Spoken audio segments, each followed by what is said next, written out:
네, 부총리께 질의하겠습니다. 첫 번째 화면 잠깐 보여주십시오. 미국의 지금 관세 관련된 건 여전히 현안이어서 그냥 간략하게만 좀 여쭤보면 실제 이 미국 대법원 판결은 저는 예상 가능한 판결이었던 것 같습니다. 그리고 그렇다고 해서 지금 MOU가 의회에서 비준 대상은 아니고 법적 구속력은 없지만 서로 간의 외교적 신뢰를 가지고 관계를 유지하기 때문에 MOU를 우리가 부정할 단계는 아니다. 그래서 MOU를 우리가 건전하게 이행하고 그리고 상황 관리를 해야 되는가 이렇게 보는데 동의하시죠? 예, 정부 입장도 그렇습니다. 예, 실제 그러니까 MOU를 이행한다는 것은 지금 단계에서는 국회에서 대미 투자에 관한 특별법을 조속히 처리하고 그리고 이후에 미국이 그에 상응하는 약속을 지키는가에 따라서 우리가 이행 여부를 우리 스스로 조절하면 되는 거 아닌가 싶습니다.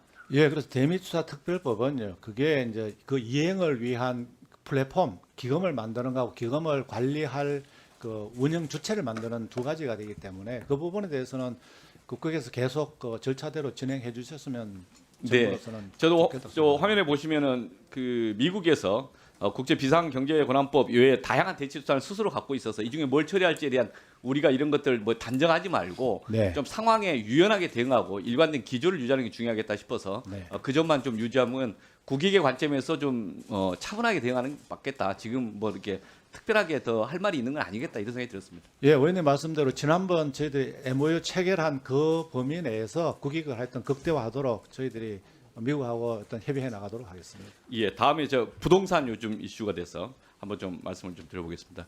그러니까 부동산에 대한 전반적인 메시지 관리가 좀 필요하다. 왜냐하면 정부가 주는 메시지가 시장에서 일관되게 신뢰할 수 있는 그리고 시장에서 상식적으로 통용되는 그런 인식에 부합하느냐 이걸 보고 있기 때문에 그렇습니다. 네. 그래서 몇 가지를 좀 그 말씀을 좀 드리고 질의를 좀 하겠습니다. 네. 첫 번째는 상황 인식에 대한 건데 얼마 전에 저희 한정혜 의장도 좀 글을 쓰셨지만 지금 70년대, 80년대 또는 90년대에 이 내수 경기를 부동산 건설 경기로 해서 좀 관리하던 시절이 있었고 중요한 비중이었는데 지금은 도시화가 거의 꼭지점인 거고 그다음에 인구 구조도 거의 절주성 고령화에서 꼭지점이기 때문에 실제 부동산 경기를 가지고 내수 경기를 유지하는 때는 아니지 않습니까? 그 점에 대한 인식은 공감하시죠? 예, 그렇습니다.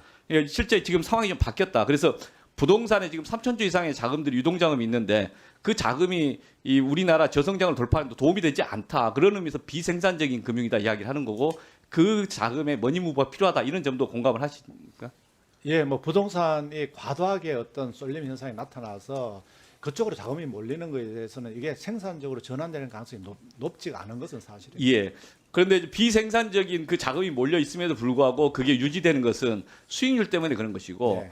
우리나라 부동산 시장에서 좀 과도한 세금 감면 혜택이 있다면 그걸 정상화시키는 것만으로도 좀 상당히 그 머니무브가 일어날 수 있는 거 아닌가. 네. 그래서 큰 기조에서 부동산에 대한 과도한 세금 감면은 정상화시키자.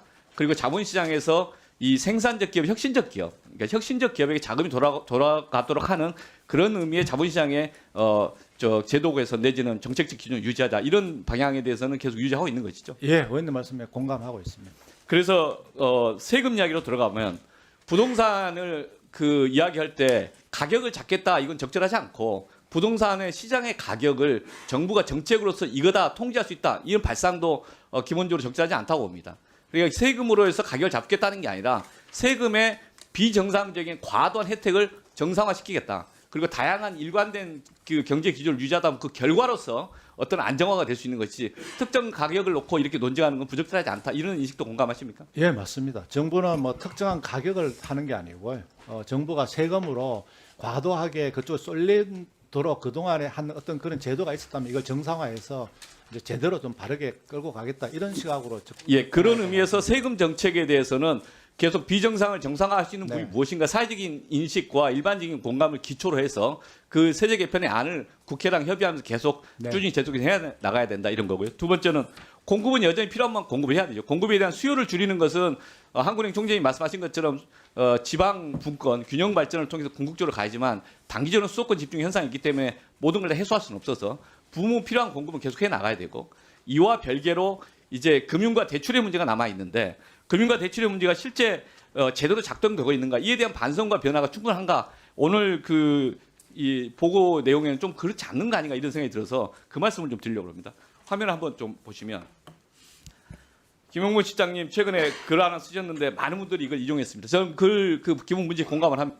저희가 이 내용 중에서 가계부채 주택 가격의 문제 이게 이제 왜 이렇게 지금 누적됐느냐에 대해서 이야기를 하면서 결국에 이제 레버리지 이야기를 하지 않습니까? 지금 네. 부동산 시장에서 레버리지가 제일 문제라고 하는데 그 중에 이제 지적이 레버리지가 주택 가격 변동을 통해서 시스템 리스크를 증폭하고 있다. 이런 것들을 이제 해결하는 대안으로서 그동안에 많이 논의가 됐습니다. 총량 관리해야 된다. 가계부채. 지금 90%인데 80% 왜 관리 안 하냐. 오늘 또 지금 그 부분이 명확하게 표시가 돼 있지 않습니다. DSR 중심으로 관리를 하자고 그러자. 그런데 금융위에서 최근까지도 DSR의 이 적용 예외를 어떻게 하면 축소할 거냐. 그 명확한 입장 표명이 안 하고 애매한 입장을 밝혔어요. 상승기의 수익은 사적으로 기소한다. 그래서 고정금리 대출을 확대하자. 이거 지금 금융위에서 그렇게 이야기했으면 실제 안 하고 있지 않습니까? 하락기 손실을 사회 전체로 전이한다. 이런 걸 막기 위해서 미국은 비속어 대출이 있는데 우리는 안 하고 있지 않습니까? 투자 목적 레버리지 축소에 대한 대안이 필요하다. 전체적으로 공급을 이게 확보하기 위한 것들로서 공공 물량을 확보해야 된다. 공공임들 위해서. 그래서 국가에서는 한 20조씩 조달을 해서 공공임들 꾸준히 하자. 근데 실제 안 했습니다.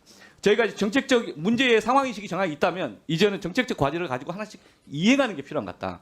그런데 실제 이재명 정부에서도 가계부채 90%에서 지금 80%까지 하려면 경상성장률 이 5%의 이걸 고려할 경우에 가계부채 증가율 자체가 2.5% 이내 줄여야 돼. 근데 실제 그 지금 계획이나 이런 내용이 안 나왔어요. 여전히 이 부분에 대해서 금융위나 또는 재경위에서 관심이 없어요. 이거 좀 문제가 있는 거 아닌가? 예, 의원님 말씀대로 지금 우리 이제 부동산에 이제 과도한 레버리지를 이렇게 일으켜서 그 동안에는 어떤 부동산 투자가 많이 이루어진 게 사실입니다. 그래서 조금 전에 말씀하신 것처럼 자기가 사는 것이 아닌 데 대한 이게 부동산에 레버리지가 가는 부분에 대해서는 정상화가 좀 저는 필요하다고 보여지고, 그다음에 또 의원님 말씀하신 것처럼 뭐 임대주택 공급하는 거라든지 또 기타 과제에 대해서는 금융위하고 저희들이 좀 협의를 해가지고 좀 이 부동산에 대한 어떤 금융이 좀 이렇게 들어가는 부분에 대해서 정상적인지 비정상적인지 봐가지고 가능하면 정상화시키도록 하겠습니다. 예, 그리고 또 하나 네. DSR 문제 총재님께 여쭤보면 총재님 지난번 국감에서 하느니 DSR 결정하기 참여할 수 있을 필요가 있다고 생각할 수도 있습니다. 그런데 금융위가 여전히 정책 대출에 대해서 DSR 예외가 많아서 더 줄이려는데 소극적이거든요. 이에 대해서는 없습니다. 저는 하느니 지금 말씀하신 대로 저는 오기영 의원님, 중계하는 오기영 의원님 말씀에 공감하는 거가 지금 전체적으로 뭐 하나 고친다고 되는 것이 아니라 전반적으로 다 바뀌어야 되기 때문에 특히 부동산 대출은 총량 규제가 여러 비판을 받는 면도 있지만 총량 규제를 해야 된다고 생각하고요. 그 가운데 DSR 같은 것도 강화할 필요가 있고 그렇기 때문에 정부 외에도 한국은행이 객관적인 그 인풋을 넣을 수 있는 거시 안정성 관리 커미티 같은 것은 꼭 필요하다고 생각합니다.